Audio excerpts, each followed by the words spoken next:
1번 풀어볼게요. 그림은 국민경제순환의 일부를 나타낸다. 이에 대한 설명으로 옳은 것은 단 A, B, C는 가계, 기업, 정부 중에 하나다. 자, 우리 생산물 시장만 물어보는 문제라서 생산물에 초점을 맞춰서 좀 보면 될 것 같아요.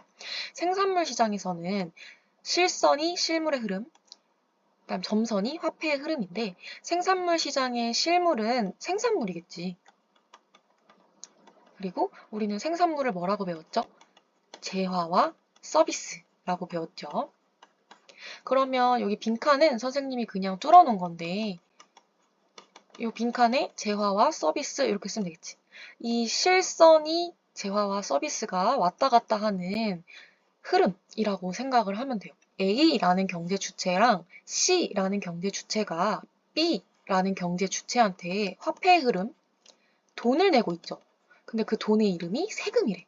자, 그러면 세금을 우리가 누구한테 내요? 정부한테 내죠. 따라서 B는 정부구나. 이제 요거를 쉽게 알 수 있고 A랑 C가 누군지 한번 보려고 하는데 생산물 시장에서 실물의 흐름을 보자. 자, A로부터 재화와 서비스가 뻗어 나와서 생산물 시장에 도착을 해요. 그리고 생산물 시장을 거쳐서 재화와 서비스가 C한테로 흘러 들어간단 말이야. 생산물을 만드는 건 누구야? 기업이죠. 따라서 A는 기업. 기업으로부터 만들어진 생산물이 시장에 나오면 그 시장에서 재화와 서비스가 가게로 도착을 하게 되는 이런 흐름인 거죠. 그래서 C는 가게. 그리고 기업도 한번 해보자. 화폐의 흐름 한번 보면 가게는 재화와 서비스를 실물로 받은 다음에 화폐로 생산물 시장에 뭔가를 주고 있어요. 돈을 내야겠죠. 재화와 서비스에 대한 값을 치러야 되잖아. 그거를 가게 입장에서는 소비 지출 이런 표현을 쓰는 거고요. 똑같은 금액이지만 이 생산물 시장을 거쳐서 기업한테 들어가는 순간 기업 입장에서는 이게 판매 수입이 되는 거지.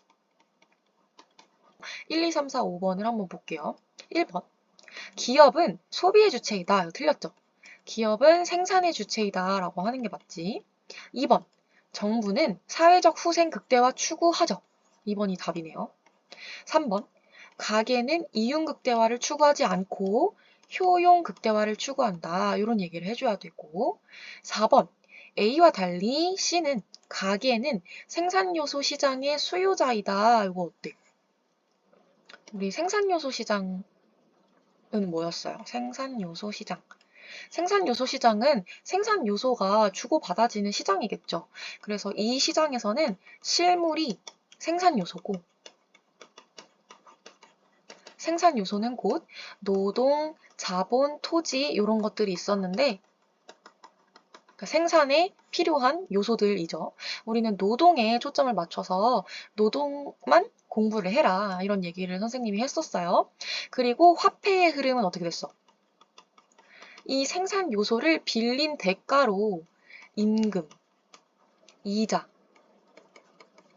지대 이런 것들이 왔다 갔다 했었거든요. 하지만 우리는 노동과 임금에 초점을 맞춰서 보기로 했었죠. 그러면 가계는 노동의 수요자인가? 아니지. 우리 노동의 공급자가 누구였어요? 노동의 공급자는 가계였잖아. 따라서 C는 가계는 생산요소 시장의 공급자이다 이렇게 바꿔주는 게 답이 되겠죠. 그래서 틀렸고 5번 임금 지대 이자는 기역에 해당한다. 이거 틀렸죠. 기역은 우리 아까 구했지만 판매 수입이죠. 임금 이자 지대는 생산 요소 시장에서 왔다 갔다 해야 되는 화폐의 흐름이기 때문에 이 문제랑은 상관이 없다.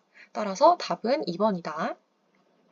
17번 밑줄 친 기역, 니은, 디귿, 리을의 가치가 2022년 갑국 GDP에 포함되는지에 대한 판단으로 옳은 것은 자 연도와 국가 잘 체크해놓고 보면 되고 단 모든 생산활동에 중간재의 수입은 없다 이렇게 얘기를 하니까 그냥 간단하게 다 최종재구나 라고 판단하고 단순히 보면 될 것 같아요. A기업은 2022년에 갑국에서 생산해서 그중 8만 대는 2022년에 팔고 기업, 나머지 2만 대는 2023년에 팔았대. 자, 이거 어때요? 기업은 포함이 될까요? 안 될까요? 우리 국내 총생산에 포함되는지 아닌지의 여부가 되게 많이 있었는데 일단 한 나라 안에서 즉 그 나라 땅에서 생산이 되는가 이거 되게 중요했었고 한 나라 안에서 일정 기간 동안 이 일정 기간을 우리가 1년으로 보겠다라고 했었어요. 그러니까 지금 문제에서는 2022년에 생산됐는지 정도만 파악을 하면 돼요. 한 나라 안에서 일정 기간 동안 우리 최종제 인 거는 이 문제에서는 사실 딱히 신경 쓸 필요는 없죠. 중간재의 수입 없다. 다 최종재다라고 가정하고 푸는 거니까. 그리고 뭐 시장 가치의 합 이런 얘기를 했는데 이 시장 가치의 합도 사실 이 문제 풀 때는 이게 무관할 것 같아요. 그래서 우리가 이제 중요하게 볼 거는 요거 두 개 생각하면 될 것 같아. 한 나라 안에서 일정 기간 동안 새롭게 생산된 그러니까 중고가 아닐 것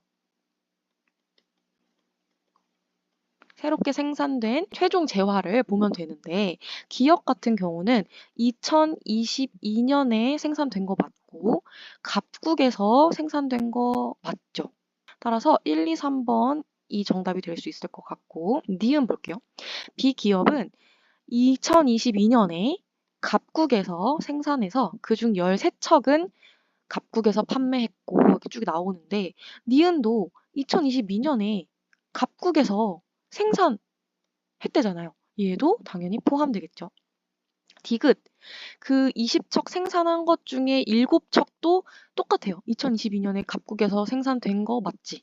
그래서 얘도 포함되고 마지막 한번 봅시다. C 기업은 2022년에 좋아요. 을국에서 요게 이제 틀렸겠다.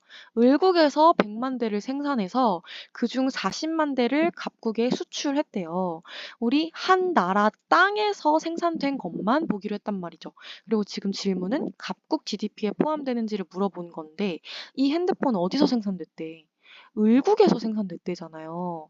그러니까 얘는 포함시키면 안 되겠죠. 그래서 답은 2번. 14번 그림은 GDP를 이해하기 위한 것이다. 옳은 설명만을 보기에서 고른 것은 단 A, B, C는 모두 일정 기간 동안 새롭게 생산된 것의 시장 가치이고 갑을병은 모두 국내에서 경제활동을 한다는 조건이 있어. 그러면 기억 한번 볼까요?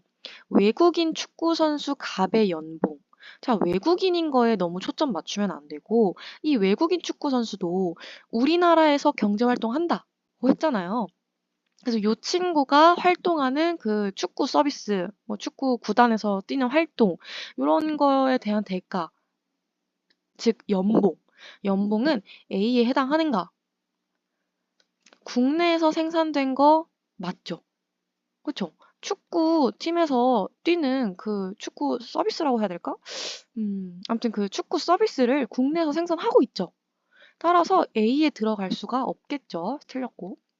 니은 중고 자동차 중개업자 의리받은 중개수수료 한번 보도록 합시다. 자, 중고 자동차 중개업자 의리받은 중개수수료는 국내에서 생산된 거 맞죠? 모두 국내에서 경제활동 한다니까. 최종 생산물의 가치인가? 이제 여기서 좀 헷갈릴 것 같은데 아니죠. 요거는 우리 수업 시간 때도 같이 얘기를 하긴 했지만 GDP에 해당이 돼요. 왜냐면 우리가 GDP 얘기할 때 중고 거래는 빼라 라고 얘기를 하기는 했지만 하지만 을은 지금 중고 거래를 하거나 한 게 아니라 중고 거래에 대한 중개 서비스를 제공을 한 거야. 중고 제품을 판매하고 구매하는 거랑 중개 서비스를 새롭게 만드는 건 다른 얘기잖아요. 그쵸? 그래서 이 을은 서비스에 종사하는 사람인 거예요. 그럼 이 사람이 올해 새롭게 만들어낸 중개 서비스에 대한 수수료는 GDP에 들어가죠.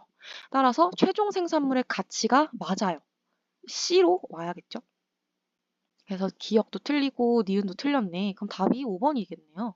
그럼 디귿이랑 리을은 둘 다 맞는 얘기일 것 같은데 디귿 볼게요. 빵집을 운영하는 병이 빵을 만드는 데 사용한 국내산 밀가루의 가치 이거 어때? 얘는 중간재겠네. 우리 중간에 들어간 재화의 가치는 세면 안 돼요. 왜냐하면 이 중간재의 가치는 최종재인 빵에 흡수가 되어야 되거든. 그래서 요 최종재인 빵의 가치만 GDP에 들어가고 여기 빵에 들어간 국내산 밀가루, 중간재의 가치는 우리가 제외해줘야 된다. 이런 얘기를 했었거든요. 그러면 국내산 밀가루는 국내에서 생산된 거는 맞죠. 하지만 최종 생산물의 가치는 아니기 때문에 B로 가는 게 맞겠죠. 리을, 국내 총 생산은 C의 총합으로 구할 수 있겠지, 이제. 국내에서 생산됐는가? 네. 최종 생산물의 가치인가? 네. 하면 이제 요 C에 모이는 애들이 다 GDP에 공식적으로 이제 합계가 되는, 추산이 되는 애들이기 때문에 얘들을 다 더한 게 이제 국내 총 생산이 될 수 있겠죠.